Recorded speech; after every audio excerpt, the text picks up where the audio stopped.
Long years ago, we made a tryst with destiny, and now the time comes when we shall redeem our pledge, not wholly or in full measure.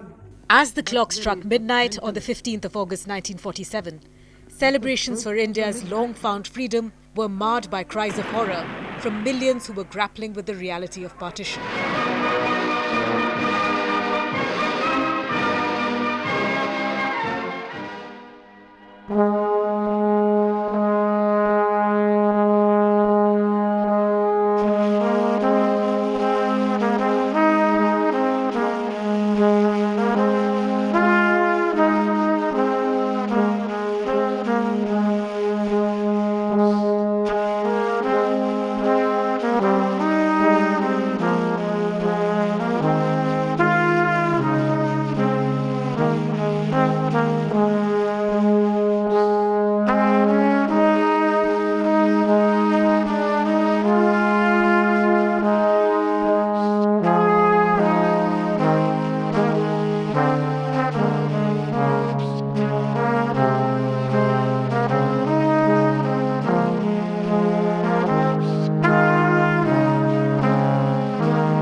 Here, in another district, Muslim refugees, their homes burned and looted, prepare to seek shelter within the borders of Pakistan. Out on the Lahore road, the pathetic cavalcade moves on, the burden of the present troubles falling on young and old alike.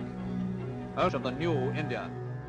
The British had planned to transfer power in 1948, but in February 1947, it was announced that Louis Mountbatten would replace Lord Archibald Wavell as the Viceroy, or the British government's representative in India, and would transfer power by August 1947. But what would an independent India look like? While Indian National Congress leaders like Mahatma Gandhi and Jawaharlal Nehru wanted a united India that embraced all faiths, All India Muslim League leader Muhammad Ali Jinnah demanded partition as the independent settlement.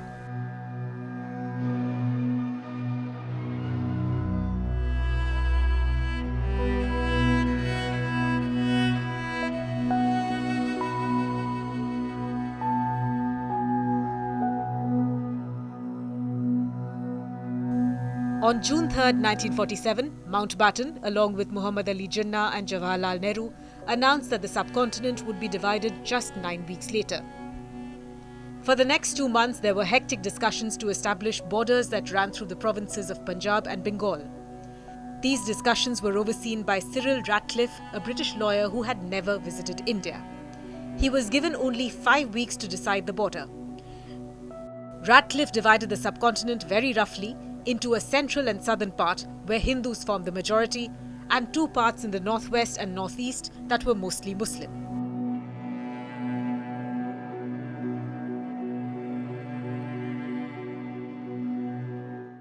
The final borders of the new states of India and Pakistan were announced on August 17, 1947, 2 days after independence.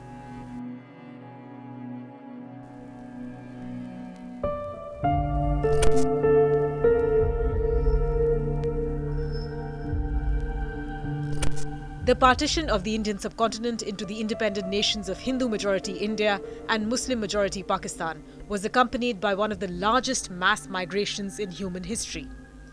There were riots and violence on a scale that was never ever seen before.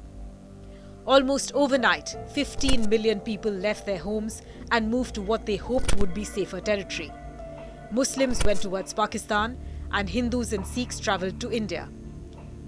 Nearly 16 million people may have been eventually displaced, travelling in trains or by foot or in bullock carts. Many families were divided across borders. Nearly 2 million people are estimated to have been killed in the first instance of large-scale communal violence. Hundreds of thousands died due to contagious diseases which swept through refugee camps. Women were often targeted as symbols of community honour. More than 100,000 women, both Hindus and Muslims, were raped or abducted. The legacy of violence caused by partition has created an atmosphere of hostility and suspicion between the two countries that impacts the relation between India and Pakistan even to this day.